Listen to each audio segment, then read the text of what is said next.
Welcome students to my YouTube channel physics info. Last time हम लोग बात कर रहे थे ऑक्सीलेशन की, और आई होप कि इंट्रोडक्शन ऑफ ऑक्सीलेशन वाले पार्ट में आपको समझ में आया होगा कि ऑक्सीलेशन आखिर क्या होता है। डेली लाइफ में हम लोग ऑक्सीलेटरी मोशन को कहाँ ऑब्जर्व करते हैं, पीरियोडिक मोशन क्या होता है और क्या रिलेशन होता है पीरियोडिक मोशन और ऑक्सीलेटरी मोशन में। तो आज इसी पार्ट को आगे बढ़ाते हुए हम लोग ऑक्सीलेटरी मोशन के रिगार्डिंग कुछ डिफरेंट टर्म्स पढ़ने वाले। मैं आज आपको बताने वाला हूँ कि what is time period of oscillatory motion, what is the frequency and most important what is the displacement. So let's start with the different terms, और इस वीडियो को लास्ट तक देखते रहिएगा, और जब भी आपको ये समझ में आएगा तभी आप समझ पाएंगे ऑक्सीलेशन के रिगार्डिंग जो डिफरेंट टर्म्स हैं वो। Let's start. फर्स्ट टर्म है टाइम पीरियड, सेकेंड टर्म है फ्रीक्वेंसी, थर्ड टर्म है डिस्प्लेसमेंट। ठीक है, तो व्हाट इज टाइम पीरियड? बहुत सिंपल सा पॉइंट है, ज़्यादा मुश्किल नहीं है। आप लोग टाइम पीरियड, फ्रीक्वेंसी इनके बारे में पढ़ के आए हैं, डिस्प्लेसमेंट के बारे में भी पढ़ के आए हैं, लेकिन आपको यहाँ पे आज थोड़ा सा इनको जनरलाइज वे में पढ़ने की ज़रूरत है। तो सबसे पहले आइए शुरुआत करते हैं टाइम पीरियड की। जैसा कि मैंने आपको बताया था कि पीरियोडिक फंक्शन क्या है। पीरियोडिक फंक्शन आप सब जानते हैं कि उस पीरियोडिक मोशन फंक्शन के बारे में बात करेंगे।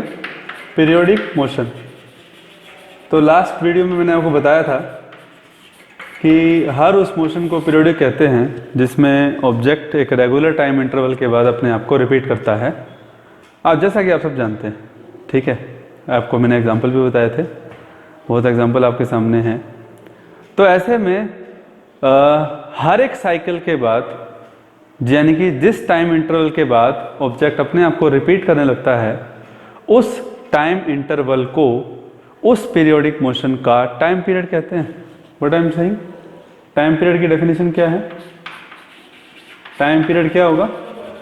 जी हाँ, तो टाइम पीरियड क्या होता है कि वो टाइम इंटरवल जिस दौरान या जिस समय के दौरान ऑब्जेक्ट अपनी मोशन को रिपीट करता है, ठीक है, उसे उसका टाइम पीरियड कहते हैं। सपोज कि आप अर्थ के लिए लगा लीजिए कि अर्थ क्या नाम है, हर 365 इंटू 1/4 डेज में अपना एक रिवोल्यूशन कंप्लीट करती है, 24 आवर्स में अपना एक रोटेशन अपने एक्सिस पर कंप्लीट करती है। तो वो क्या हुआ, वो उसी पाथ को फॉलो करेगा 24 आवर्स के बाद, है क्या नहीं? एलिप्टिकल पाथ होता है, आपको मालूम है, हर प्लेनेट का सन के चारों तरफ, तो हर एक का अपना अपना एक टाइम पीरियड है। अगर आप बात करें मरकरी की, तो मरकरी सन के चारों तरफ घूमने में 88 तकरीबन 88 अर्थ डेज की बात मैं क्यों कर रहा हूँ? क्योंकि हमारे अकॉर्डिंग जो डेज है वो 24 आवर्स का होता है, तो उसके अकॉर्डिंग मैं मरकरी की जो रिवोल्यूशन टाइम पीरियड है वो आपको बता रहा हूँ। तो what is time period? Time period का मतलब है जिसमें वो जो पीरियोडिक मोशन के दौरान ऑब्जेक्ट अपने आप को रिपीट करता रहे जिस टाइम इंटरवल के बाद। उसके बाद टाइम इंटरवल, टाइम पीरियड स्वाभाविक है, उसको का जो सिंबल रहेगा that will B capital T. और उसके बाद जब उसकी यूनिट की बात करेंगे, क्योंकि क्या होता है कि कई बार पीरियोडिक मोशन जो है, और जनरली ऑक्सीलेशन में अगर हम बात करें, क्योंकि हम ऑक्सीलेशन की बात अगर कर रहे हैं और हमें मालूम भी है कि ऑक्सीलेटरी पीरियोडिक है, ठीक है, तो हम ऑक्सीलेटरी पे अगर अपने आप को कन्फाइन कर लें, तो ऑक्सीलेटरी मोशन के दौरान जो टाइम पीरियड होता है वो स्मॉल भी होता है और कई बार और भी स्मॉल हो सकता है। इसीलिए उसकी जो स्टैंडर्ड यूनिट है, वैसे तो स्टैंडर्ड यूनिट सेकंड ही होती है, फिर भी मैं आपको बता रहा हूँ कि हम लोग इसको सेकंड ही क्यों लेके चल रहे हैं। और कई बार अगर टाइम पीरियड बहुत स्मॉल हो तो हो सकता है कि मिली सेकेंड भी लेना पड़े, हो सकता है कि माइक्रो सेकेंड भी लेना पड़े, हो सकता है कि नैनो सेकेंड भी लेना पड़े, है कि नहीं? तो अगर आप बात करें मिली सेकेंड की या माइक्रो सेकेंड की, जैसे माइक्रो सेकेंड की अगर बात करूं तो एक क्वार्ट्ज क्रिस्टल होता है, क्वार्ट्ज क्रिस्टल, ठीक है, तो उसका जो टाइम पीरियड है ना, एक वाइब्रेशन का जो टाइम पीरियड है वो माइक्रो सेकेंड ऑर्डर का होता है। तो जहाँ ज़रूरत पड़ती है वैसा उसके अकॉर्डिंग लेंगे, लेकिन स्टैंडर्ड यूनिट सेकेंड ही रहेगा, ठीक है। आई होप आपको समझ में आ रहा होगा, बिल्कुल समझ में आना चाहिए। तो टाइम पीरियड क्या है? It's very simple. इसका स्टैंडर्ड यूनिट क्या है, किस हम यहाँ पे टाइम पीरियड की डेफिनेशन क्या दे रहे हैं? पीरियड, एक रेगुलर पीरियड के बाद ऑब्जेक्ट अपने आप को रिपीट करने लगे तो वो हो जाएगा उस पीरियड का जो टाइम है, that is time period. Is it clear? और उसके बाद बात आती है फ्रीक्वेंसी की। चलिए टाइम पीरियड समझ में आ गया होगा सबको। अब बात करते हैं फ्रीक्वेंसी की, ठीक है? चलिए फ्रीक्वेंसी की बात यहाँ पे करेंगे। फ्रीक्वेंसी दरअसल क्या होता है? What is frequency? फ्रीक्वेंसी मतलब कहाँ से आया है वर्ड? फ्रीक्वेंट से। फ्रीक्वेंट मतलब जहाँ रिपीटिशन हो, बार बार कोई चीज़ एग्जीक्यूट हो रही हो, चाहे उसका मोशन है, चाहे उसका पाथ है। अगर मोशन है तो पाथ भी उसका बार बार रिपीट होगा, है कि नहीं? तो रिपीटिशन जहाँ पर हो, जहाँ पर रिपीटिशन हो बार बार, वहाँ पर हम लोग फ्रीक्वेंसी टर्म का इस्तेमाल करते हैं, क्योंकि फ्रीक्वेंसी बना ही इससे है, फ्रीक्वेंटली। फ्रीक्वेंट, फ्रीक्वेंट मतलब बार बार। Is it clear? तो जैसे अगर मैं ऑक्सीलेशन की बात करता हूँ, घड़ी का पेंडुलम है, आप अपने क्या नाम है वाल क्लॉक से, अपने वाल क्लॉक पे जो आपका जो पेंडुलम है, वाल क्लॉक के अंदर जो पेंडुलम है, और आप अपना जो रिस्ट वॉच है, सपोज कि आपने 1 सेकंड के दौरान ये काउंट करना शुरू कर दिया कि ये पेंडुलम कितनी बार जो है वो ऑक्सीलेट करेगा। बशर्ते आपको पता होना चाहिए कि पेंडुलम का एक ऑक्सीलेशन का टाइम पीरियड कैसे कैलकुलेट करते हैं। मैंने लास्ट वीडियो में भी बताया था, आज फिर बता देता हूँ कि जैसे मान लीजिए कि ये क्या नाम है पेंडुलम है, तो इसका अगर एक ऑक्सीलेशन की अगर आप बात करते हैं तो ये इसकी मीन पोजीशन है जहाँ से ये शुरुआत करेगा। तो एक बार ये राइट में गया, फिर मीन पोजीशन को क्रॉस करते हुए लेफ्ट में, फिर ये वापस मीन पोजीशन पे आएगा, तब आप कह सकते हैं कि इसका एक ऑक्सीलेशन कंप्लीट हो गया, ठीक है? तो फ्रीक्वेंसी अल्टीमेटली क्या है? फ्रीक्वेंसी है कि नंबर ऑफ ऑक्सीलेशन। अगर आप बात करें प्रॉपर ऑक्सीलेटरी की, अगर मैं बात करूं, लेकिन मैं फिर से बता रहा हूं, फ्रीक्वेंसी आप पीरियोडिक मोशन में किसी का भी निकाल सकते हैं। तो डेफिनेशन क्या है एक्चुअली, इसका मीनिंग क्या है? तो frequency is what? Number of oscillation formation in A per unit time is called frequency. So that's why तो फ्रीक्वेंसी जो है वो आपको नंबर बताएगा, और this is a reciprocal of time period, ठीक है? दूसरी बात कि इसका जो स्टैंडर्ड यूनिट है, इसका जो ऐसा यूनिट है फ्रीक्वेंसी का, वो रहता है हर्ट्ज, HZ। आपको पता होना चाहिए कि रुडोल्फ हर्ट्ज थे जो रेडियो वेव्स की जिन्होंने खोज की थी। रेडियो वेव्स की जो खोज करने वाले साइंटिस्ट हैं, उनका नाम मैं आपको बता देता हूँ, रुडोल्फ हर्ट्ज। और उनके नाम से ही जो है फ्रीक्वेंसी की जो यूनिट, स्टैंडर्ड यूनिट जो हम हर्ट्ज कहते हैं, वो नाम उनके ऊपर पड़ा था। तो पॉइंट ये है कि फ्रीक्वेंसी में आपको मैंने बता दिया कि फ्रीक्वेंसी का मीनिंग क्या होता है, और उसके बाद जब आप इसकी स्टैंडर्ड यूनिट की बात करते हैं, किस नाम से ये पड़ा। एक बात यहाँ पे ध्यान रखनी है आपको कि जरूरी नहीं है कि फ्रीक्वेंसी, क्योंकि फ्रीक्वेंसी का मतलब होता है कि सपोज कि अगर मैं पेंडुलम की ऑक्सीलेशन की बात करूं तो मैं कहूँगा सर नंबर ऑफ ऑक्सीलेशन है, और नंबर तो एक, जैसे मान लो 10 ऑक्सीलेशन है, 20 हैं, 30 हैं, 40 हैं, तो मान लीजिए वो 40 ऑक्सीलेशन की अगर मैं बात करूं तो ज़रूरी नहीं है कि वो एक इंटीजर हो। इस बात का ज़रूर ध्यान रखिएगा। मैं फिर से बोल रहा हूँ, फ्रीक्वेंसी आपका जो आंसर आ रहा है वो ज़रूरी नहीं है एक इंटीजर हो, वो डेसिमल फॉर्म में भी हो सकता है। इस बात का आपको ध्यान रखना है। तो नेसेसरीली इट्स नॉट नेसेसरी कि फ्रीक्वेंसी जो है वो एक इंटीजर हो। जैसे सपोज कि अगर मैं बात करूं हार्ट बीट को ले लीजिए हमारे ही, जैसे ह्यूमन हार्ट बीट होती है 75 टाइम्स पर मिनट। तो अगर मान लीजिए उसकी फ्रीक्वेंसी निकालने के लिए अपने को कहा जाए तो कैसे निकालेंगे? ध्यान दीजिएगा। जैसे अगर बात की जाए कि ह्यूमन हार्ट का जो रेट रहता है, हार्ट बीट रेट रहता है, वो रहता है 75 टाइम्स पर मिनट, है ना? तो मैंने आपसे पूछ लिया, चलिए बताइए कि एक हार्ट बीट कितना का टाइम पीरियड क्या होगा? क्योंकि टाइम पीरियड क्या होता है? टाइम पीरियड क्या होता है? उस जो मोशन रिपीट हो रही है उसका जो वन टाइम ऑफ मोशन है, वन टाइम उसका जो टाइम पीरियड है वो हमें कैलकुलेट करना है। तो 75 टाइम्स 1 मिनट का है, तो एक टाइम का टाइम पीरियड कितना होगा, यानी कि एक बार जब हार्ट बीट करेगी उसका टाइम पीरियड कितना होगा, वो हमें कैलकुलेट करना है। तो उसके लिए क्या करेंगे, सिंपल सी बात है कि हमें बात करनी है टाइम पीरियड की। तो 75 टाइम्स, पहले आप चलिए काम करते हैं, फ्रीक्वेंसी निकाल लेते हैं। Frequency 75 times divide by minute में कितने सेकंड होते हैं, 60। तो ये करीब करीब कितना आ जाएगा, 60 × 60 0.150 to 1.25 हर्ट्ज। देखिए मैंने आपको कहा था ना कि फ्रीक्वेंसी ज़रूरी नहीं है कि एक पॉजिटिव इंटीजर की फॉर्म में आए, ये एक डेसिमल पार्ट भी हो सकता है। और इसके हिसाब से अगर आप टाइम पीरियड निकालें एक हार्ट बीट का, तो that is reciprocal of frequency. So 1/1.25 और पॉइंट हटाएंगे, 2 जीरो यहाँ पे आएगा, 100/125, ये जीरो लगाने पर 0.8, 1000/125 कितना होता है, 125 8 जा 1000, सो दैट्स 0.8 सेकेंड। तो चलिए आज आपको मैंने जनरली बता भी दिया कि हमारे हार्ट बीट का जो एक हार्ट बीट का जो टाइम पीरियड है वो 0.8 सेकेंड है। इसका मतलब एक मिनट में 75 टाइम्स हमारा दिल धड़कता है, हार्ट बीट है ये, ठीक है।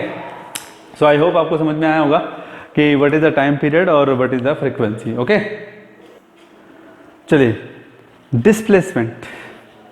डिस्प्लेसमेंट में हम लोग क्या सोचते हैं, ये फर्स्ट टाइम नहीं पढ़ रहे हैं आप लोगों ने मोशन के चैप्टर में पढ़ा है। It's a shortest straight line path from initial position to final position, है ना, ट्रैवल बाय द बॉडी या कवर्ड बाय द बॉडी।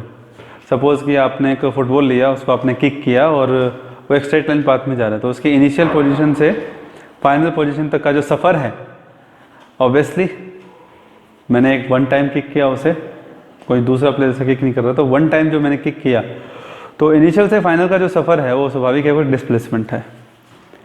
लेकिन मैं आज एक आपको बात बताना चाहूँगा, वो बात क्या है, वो ये है बच्चों कि डिस्प्लेसमेंट ज़रूरी नहीं है इन जनरल वे, कि डिस्प्लेसमेंट ज़रूरी नहीं है सिर्फ पोजीशन से रिलेटेड हो। यस, ध्यान से सुनिएगा, थोड़ा जनरलाइज करने जा रहे हैं, समझने में थोड़ा टाइम लगेगा लेकिन समझ में आएगा। मैं फिर से बोल रहा हूँ, डिस्प्लेसमेंट का जनरल मीनिंग मोशन के अंदर हम लोग क्या पढ़ते हैं, हम पढ़ते हैं कि चेंज इन पोजीशन।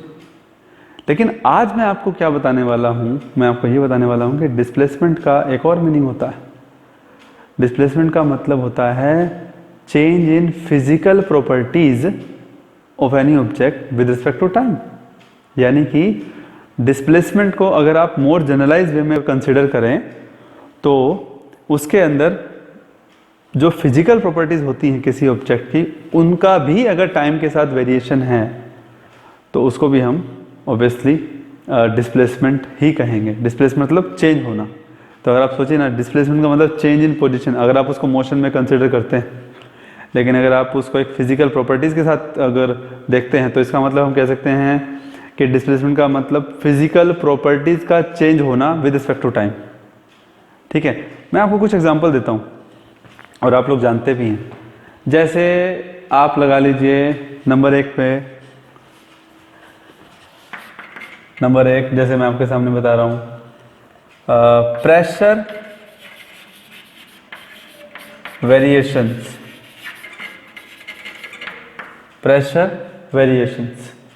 किसके अंदर, प्रेशर वेरिएशंस इन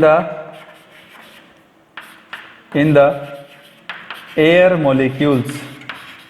ध्यान से सुनिएगा, in the air molecules, pressure variations in the air molecules during propagation of sound. Yes, during propagation of sound. जी हाँ, during propagation of sound. Yes, आपको मालूम है 9th क्लास में साउंड का चैप्टर, साउंड कैसे ट्रैवल करता है, साउंड को मीडियम की ज़रूरत होती है। Is it clear? Sound needs a material medium to propagate. लेकिन मीडियम के पार्टिकल्स कैसे ट्रैवल करते हैं, मानते हैं, जानते हैं? अरे जानते हैं क्या? In the form of compression, rarefaction. Compression का मतलब एयर मॉलिक्यूल्स नज़दीक, रेयरफैक्शन का मतलब एयर मॉलिक्यूल्स दूर, फिर कंप्रेशन, फिर रेयरफेक्शन। तो साउंड का जो प्रोपोगेशन होता है वो कैसे होता है? Consecutive compression, rarefaction, compression, rarefaction, compression, rarefaction. मैं पूरा डिटेल में नहीं जा रहा हूँ, आपको सिर्फ रिमाइंड करवा रहा हूँ। तो कंप्रेशन का मतलब हाई प्रेशर रीजन, बोलिए ना। रेयरफेक्शन का मतलब देखिए ना, कंप्रेशन, रेयरफेक्शन, ठीक है। फिर कंप्रेशन, फिर रेयरफेक्शन। तो इसका मतलब कंप्रेशन का मतलब एयर मॉलिक्यूल्स की डेंसिटी ज़्यादा है, प्रेशर ज़्यादा, नज़दीक होंगे काफ़ी। रेयरफेक्शन में क्या होगा? मॉलिक्यूल्स दूर दूर होंगे, प्रेशर कम होगा। हाँ या ना? That's it. तो इसका मतलब क्या हो रहा है? साउंड ट्रेवल कर रहा है, साउंड प्रोपोगेट कर रहा है, लेकिन मॉलिक्यूल्स के वेरिएशंस के साथ। मीडियम के मॉलिक्यूल्स वेरिएट कर रहे हैं, कैसे? डेंसिटी वेरिएशन भी हो रहा है। देखिए ना, दो चीज़ें आपको पता चली, density variation with respect to time हो गया ना, एक फिजिकल क्वांटिटी, क्या? डेंसिटी। दूसरा क्या? प्रेशर। तो pressure variations with respect to time, क्या इसे आप डिस्प्लेसमेंट नहीं कह सकते? कह सकते हैं। क्या वो पीरियोडिक मोशन नहीं है? है। क्यों? है क्या नहीं? बिल्कुल है, तभी मैं आपको बता रहा हूँ। क्लियर? अब जैसे आप लोग क्या सोचते हैं, सपोज कि मैंने एक ब्लॉक ले लिया, ध्यान से सुनिए, ये एक सरफेस है, स्मूथ है। स्मूथ का मतलब आप कह सकते हो कि ये फ्रिक्शनलेस है। प्रैक्टिकली तो फ्रिक्शनलेस बिल्कुल नहीं हो सकता, लेकिन स्मूथ होता है तो हम मान लेते हैं कि फ्रिक्शन ना के बराबर है। ये हुक है, ठीक है, ये स्प्रिंग है, ये ब्लॉक है। इस ब्लॉक को थोड़ा सा डिस्प्लेस कर दिया, डिस्प्लेस करते ही क्या हुआ? डिस्प्लेस करते ही क्या होगा? ये यहाँ तक स्ट्रेच होके यहाँ आ गया, ठीक है। यस, तो आप क्या कहेंगे? सर डिस्प्लेसमेंट ये है ना, इसकी इनिशियल पोजीशन ये थी, आपने उसको इतना पुल किया तो ये इतना डिस्प्लेस हो गया। बिल्कुल, आपको यहाँ तो चेंज इन पोजीशन दिखाई दे रही है। मैं ये गलत नहीं कह रहा हूँ, मैं ये नहीं कह रहा कि डिस्प्लेसमेंट का मतलब चेंज इन पोजीशन नहीं होता, वो तो होता ही होता है मोशन में। ध्यान से सुनो मेरी बात, चेंज इन पोजीशन तो होता ही है, लेकिन जो मैं दूसरी बात बोल रहा हूँ वो ध्यान से सुनो। पोजीशन के साथ साथ आप ऐसी फिजिकल क्वांटिटीज को भी ले सकते हैं डिस्प्लेसमेंट की फॉर्म में। डिस्प्लेस का मतलब अपने वेरिएशन, डिस्प्लेस हो जाना मतलब अपने फिजिकल प्रॉपर्टीज का बदल जाना विद रिस्पेक्ट टू टाइम। एक चीज और, दूसरी बात क्यों डिस्प्लेसमेंट ही क्यों कहा? क्योंकि डिस्प्लेसमेंट पॉजिटिव और नेगेटिव होता है। डिस्प्लेसमेंट एक वेक्टर क्वांटिटी आप जानते हैं, पॉजिटिव वैल्यू भी होती है और नेगेटिव वैल्यू भी होती है। तो ऑक्सीलेटरी मोशन में, क्योंकि मैं आपको इसलिए बता रहा हूँ क्योंकि हम लोग क्या पढ़ रहे हैं, ऑक्सीलेटरी मोशन। तो ऑक्सीलेटरी मोशन के अंदर क्या होता है कि पोजीशन जो है, प्रॉपर्टीज जो हैं स्वाभाविक है, उनकी वैल्यू पॉजिटिव भी रहेगी, ओरिजिन के अनुसार नेगेटिव भी रहेगी। तो इसीलिए हम लोग डिस्प्लेसमेंट को यहाँ पे लेके चल रहे हैं। समझ में आई बात? बिल्कुल। अच्छा, दूसरा अगर मैं आपको एग्जांपल दूँ, जैसे मान लो घड़ी का पेंडुलम, ठीक है। अब आप कहेंगे ये तो चलो लीनियर डिस्प्लेसमेंट है, एक्स क्या है? What is x? Linear displacement, ठीक है। आई होप कोई डाउट आपको होना नहीं चाहिए। लेकिन जब आप इसकी बात करेंगे पेंडुलम की, तो मान लीजिए पेंडुलम ऑक्सीलेट कर रहा है और किसी टाइम पे पेंडुलम यहाँ है, तो उसने अपने फिक्स पोजीशन के साथ क्या बनाया हुआ है? एंगल थीटा बनाया हुआ है। तो व्हाट इज थीटा? क्या कहेंगे? क्या वेरी कर रहा है यहाँ पे? क्या वेरी कर रहा है? लीनियर डिस्प्लेसमेंट है या एंगुलर डिस्प्लेसमेंट? स्वाभाविक है, this is angular displacement, this is what? Angular displacement. हाँ या ना? तो स्वाभाविक है, आपको समझ में आया होगा। अब यहाँ पे मैंने आपको बताया, तीन एग्जांपल आपके सामने रखे, लीनियर डिस्प्लेसमेंट, एंगुलर डिस्प्लेसमेंट और तीसरा प्रेशर वेरिएशन। ये भी क्या है? प्रेशर का डिस्प्लेस होना, है ना? क्या डिस्प्लेस होना? प्रेशर का डिस्प्लेस होना, ठीक है। तो थीटा क्या है? This is what? Angular displacement,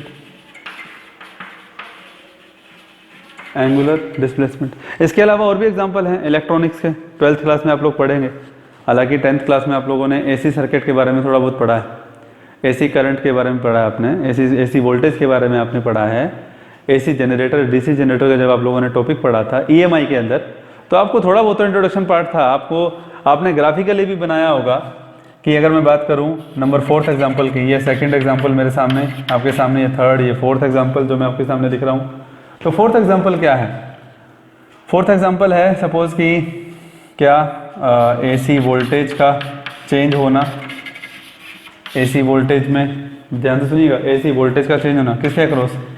किसके अक्रॉस? अक्रॉस है कैपेसिटर, ठीक है।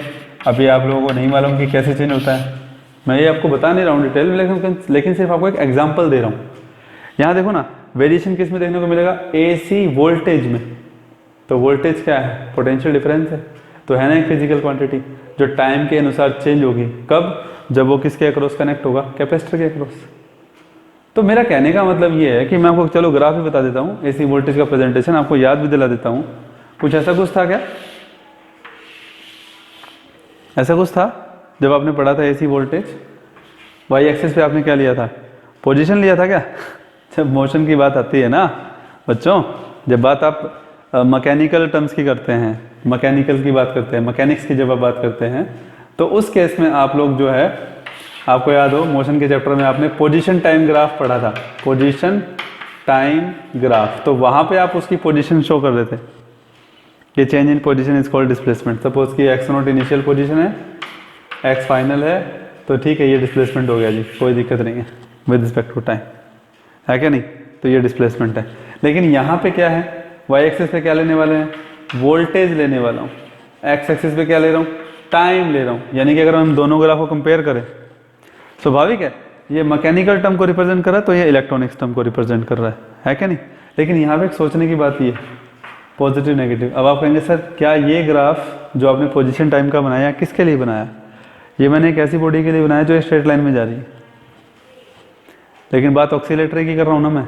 ऑक्सीलेटरी में क्या होता है, अगर आप पेंडुलम की एग्जांपल लें, बेस्ट एग्जांपल है, अगर आप पेंडुलम की बात करें तो एक बार ये राइट में जाएगा, एक बार लेफ्ट में जाएगा।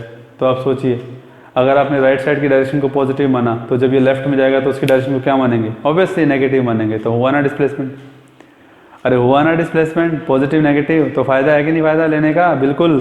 तो आई होप आपको समझ में आया होगा कि डिस्प्लेसमेंट का मतलब सिर्फ चेंज इन पोजीशन से नहीं है। अगर आप इसको जनरल वे में पढ़ने की कोशिश करें तो मैंने आपको 4 एग्जांपल आपके सामने दिए, जिसमें प्रेशर वेरिएशन भी, जिसमें ये कहना चाह रहा है कि प्रेशर डिस्प्लेस होता है with respect to time. Displace मतलब change in position, change in values, ठीक है, चेंज इन वोल्टेज जैसा कि एसी वोल्टेज में आपने देखा, चेंज इन एंगुलर पोजीशन जैसा कि आपने एंगुलर डिस्प्लेसमेंट में देखा, सिंपल पेंडुलम के अंदर आपने देखा। तो ओवरऑल अब इन सभी मोशन को समझने के बाद आपको ये तो समझ में आया होगा कि मैं आपको डिस्प्लेसमेंट का क्या मतलब बताना चाह रहा था, ठीक है। और अब बात करते हैं, जैसा कि हम लोग ऑक्सीलेटरी की बात तो कर ही रहे हैं, तो स्वाभाविक है कि ऑक्सीलेटरी एक पीरियोडिक मोशन है और पीरियोडिक मोशन की डिस्प्लेसमेंट भी पीरियोडिक होनी चाहिए। तो इसीलिए ध्यान से सुनना, पीरियोडिक मोशन की डिस्प्लेसमेंट भी पीरियोडिक होनी चाहिए।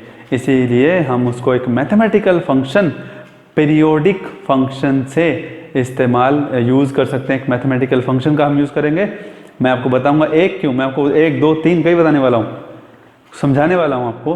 तो हम पीरियोडिक मोशन को मैथमेटिकली एक पीरियोडिक फंक्शन से रिप्रेजेंट कर सकते हैं, जो टाइम के अनुसार इक्वल टाइम इंटरवल के बाद अपने आप को रिपीट करेगा। तो आइए देखते हैं, और वो फंक्शन है F T, F for function, T for time with respect to time, and that is equal to yes बच्चों, ए कोस ओमेगा टी, ठीक है। अब आप सोचिए, very first time you are studying here, A cos omega T, sir क्या मतलब है इसका, कौन क्या है? आइए देखते हैं। मैं आपको बता देना चाहता हूं, ए एम्पलीट्यूड है, जी हाँ, उस फंक्शन का, उस पीरियोडिक फंक्शन का ए क्या होता है, एम्पलीट्यूड है, ठीक है, जी हाँ। अब थोड़ा सा टेक्निकली फिजिक्स की लैंग्वेज में आ जाइए। आप सोचते हैं sir cos theta sine theta ही होता है, मैं गलत नहीं कह रहा हूँ। थीटा का मतलब डायमेंशनलेस क्वांटिटी होती है, बिल्कुल सही है। आप कहेंगे सर आपने ओमेगा टी क्या लिखा है? बच्चों ध्यान से सुनो, ट्रिग्नोमेट्रिक फंक्शन में, फंक्शन तो कहते हैं इसको, और जो उसके आगे जो थीटा जो आप पढ़ते हैं ना, उसे कहते हैं आर्ग्यूमेंट। तो ओमेगा टी आर्ग्यूमेंट है, टेंशन लेने की जरूरत नहीं है, ये डायमेंशनलेस ही है। समझ में आई बात? ये एंगल को ही रिप्रेजेंट करेगा, दिखाने वाला हूँ मैं आपको। तो ए कॉस ओमेगा टी, तो what is omega T? Omega T is the argument,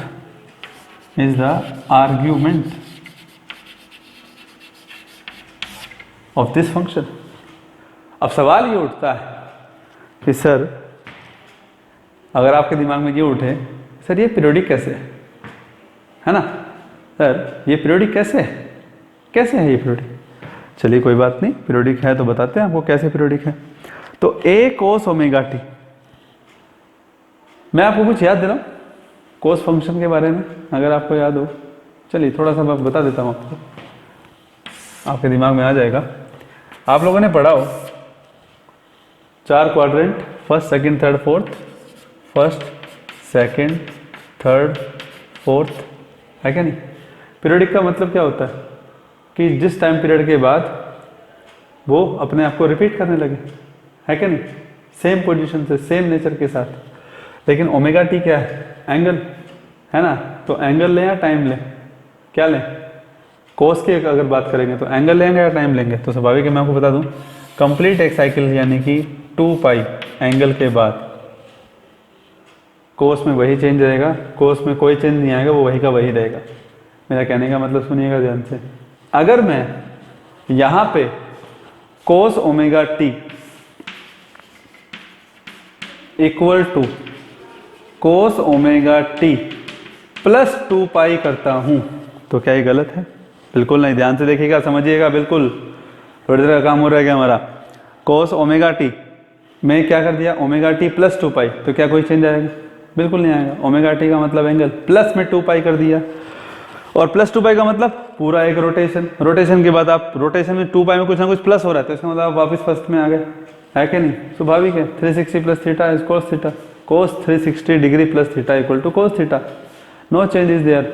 तो इसका मतलब क्या हुआ, इसका मतलब क्या हुआ, हुआ ना पीरियोडिक, हुआ ना पीरियोडिक। लेकिन आप कहेंगे सर ये तो इन टर्म्स ऑफ आर्ग्यूमेंट है। अरे आर्ग्यूमेंट में टाइम देखिए ना, है कि नहीं। आर्ग्यूमेंट में क्या है, ओमेगा टी, चलो ओमेगा कांस्टेंट है, मान लिया ओमेगा कांस्टेंट है, इस कांस्टेंट के बारे में भी आपको बताने वाला हूँ। ओमेगा टी है, मान लिया, आपकी बात सारी बात ऊपर, पर ओमेगा टी क्या है, टी तो टाइम पीरियड है, टी तो टाइम पीरियड है। तो इसका मतलब क्या है, जब वो 2 पाई के साथ अपने आप को रिपीट कर सकता है, तो इसका मतलब क्या है, क्या मैं ओमेगा टी को, तो इसका मतलब हम क्या लिख सकते हैं कि जब इसने 2 पाई के बाद अपने आप को रिपीट किया, तो इसका मतलब क्या है, omega T equal to 2 pi. Standard time देखिए, एक ऑक्सीलेशन के टाइम को क्या लिखते हैं, कैपिटल टी, हाँ या ना बोलो।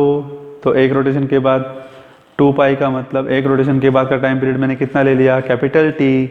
तो omega T equal to 2 pi, तो इसका मतलब क्या हुआ, इसका मतलब T equal to 2 pi by omega हो गया। क्या हो गया, T equal to 2 pi by omega हो गया। आई होप आपको समझ में आ रहा होगा कि ये जो पीरियोडिक फंक्शन है, ये time period T equal to 2 pi by omega के बाद अपने आप को रिपीट कर रहा है। ठीक है, तो हुआ ना पीरियोडिक फंक्शन, बिल्कुल, क्योंकि ए कोस ओमेगा टी में अगर आप 2 पाई ऐड कर देते हैं तो वो ए कोस ओमेगा टी ही रहेगा। तो ऐसे में मैं इस फंक्शन को और तरीके से आपको समझा रहा हूँ, देखिएगा। जी हाँ, ध्यान से देखिए, F T equal to A cos omega T है, तो अगर मैं एफ टी में प्लस टी, जो मैं कहना चाह रहा हूँ, एफ टी टी में कैपिटल टी, यानी कि कैपिटल टी का मतलब एक ऑक्सीलेशन का टाइम पीरियड, है क्या नहीं। ठीक है, अगर वो ऐड कर देंगे तो क्या फंक्शन में कोई चेंज होगा, कोई चेंज नहीं होगा, फंक्शन अपने आप को रिपीट करना शुरू कर देगा, है कि नहीं। तो इसका मतलब अगर आप इसको जनरलाइज करना चाहें तो इसका मतलब यही है कि A cos omega T, A cos omega T is also can equal to A cos omega T plus 2 pi. ठीक है, दोनों का मतलब सेम है, बिल्कुल सही है, बिल्कुल सही सेम है भैया, फंक्शन पीरियोडिक है। अब आप कहेंगे सर आपने कोस क्यों लिखा, आगे बता रहा हूँ, ध्यान से सुनो, अगर आपके दिमाग में नहीं चल रहा सर आपने कोस क्यों लिखा, मैं आपको बता दूँ, साइन फंक्शन भी पीरियोडिक है, यानी कि इसके अलावा ऑल्सो हम एक और फंक्शन लिख सकते हैं, F T equal to A sine omega T, ये भी पीरियोडिक है। ये मैं आपको पहले बता देता हूँ, ये भी क्या है, पीरियोडिक है। ठीक है, सेम चीज़ यहाँ पे रिपीट होती है इसके केस में भी। तो खैर, तो कोई बात नहीं, आपको समझ में आ गया होगा ओवरऑल पीरियोडिक फंक्शन को सबसे पहले कैसे रिप्रेजेंट करते हैं। ए कोस ओमेगा टी, ए आपका एम्पलीट्यूड है, कोस ओमेगा टी आर्ग्यूमेंट है। अब मैं आपको ओमेगा के बारे में बता देता हूँ। ऑक्सीलेशन के अंदर ओमेगा का मतलब रहेगा एंगुलर फ्रीक्वेंसी, न्यू मतलब फ्रीक्वेंसी, ओमेगा मतलब एंगुलर फ्रीक्वेंसी, ध्यान से सुनिएगा, angular frequency. So T equal to 2 pi by omega, ये आप लोगों ने पढ़ा अभी, तो what is omega? Omega is angular frequency. ठीक है, चलिए अब आगे बढ़ते हैं। इसके बाद अब मैं आपको एक और बता देता हूँ कि एक पीरियोडिक फंक्शन ये भी है फर्स्ट, ये सेकंड, और थर्ड एक और भी है, और वो है F T equal to this is A, this is B and this is C. दो पीरियोडिक फंक्शन के लीनियर कॉम्बिनेशन को भी पीरियोडिक कहते हैं। कैसे? ये प्रूव करना पड़ता है कई बार। ठीक है, A sine omega T plus B cos omega T. ध्यान से सुनिएगा। अब कई सोच रहे होंगे सर हमें तो पता ही है कि ये भी पीरियोडिक है, ये भी पीरियोडिक है, ठीक है ना, तो पीरियोडिक का सम पीरियोडिक होगा। बहुत सिंपल सी भाषा में कई बार ऐसे सोच लेते हैं, पर ऐसा नहीं है।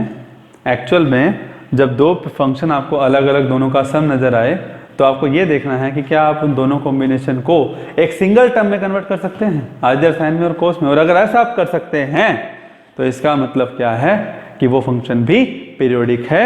दो पीरियोडिक फंक्शन का जो कॉम्बिनेशन है, लीनियर कॉम्बिनेशन है, दैट इज ऑल्सो पीरियोडिक। तो आइए मैं आपको एक बता देता हूँ फटाफट से। और एक बात और बता दूँ इंपॉर्टेंट, ये जो मैं आपको पीरियोडिक वाली बात कर रहा हूँ, जो बता रहा हूँ कि किसी भी पीरियोडिक फंक्शन को आप एक्सप्रेस कर सकते हैं उस पीरियोडिक फंक्शन के लीनियर कॉम्बिनेशन की टर्म्स में, और ऐसा बताने वाले थे फ्रेंच मैथमेटिशियन जिनका नाम है फोरियर। क्या बोला मैंने? जोसेफ फोरियर, जिन्होंने इन तीनों के बारे में बताया। फ्रेंच मैथमेटिशियन जिनकी मैं आपको बात बता रहा हूँ, फ्रांस के थे फ्रेंच मैथमेटिशियन, जो कि एक रिमार्केबल, और जो बच्चे जब आप लोग हायर स्टडी में जाएंगे ना तो आपको समझ में आएगा, फोरियर नाम से कुछ टॉपिक्स आएंगे जो आप लोग पढ़ेंगे in case of higher studies. Okay, so Fourier French mathematician जिनका नाम मैंने बताया जोसेफ फोरियर। ठीक है, इन्होंने बहुत एक रिमार्केबल खोज की थी, रिमार्केबल मैथमेटिक्स फॉर्मूला जो है कॉम्बिनेशन के तौर पर, पीरियोडिक फंक्शन के तौर पर हमें दिया, जिसका आज हम लोग यूज़ कर रहे हैं। और आगे आने वाले जो वीडियो रहेंगे उसमें भी मैं आप लोगों को ये बात बताऊंगा। ठीक है बच्चों, तो चलिए लास्ट शुरू करते हैं। आज का हमारा लास्ट टॉपिक यही रहेगा, A sine omega T plus B cos omega T. कैसे ये पीरियोडिक है चलिए आपको मैं बताता हूँ, फटाफट से ध्यान से देखिएगा। एक मिनट।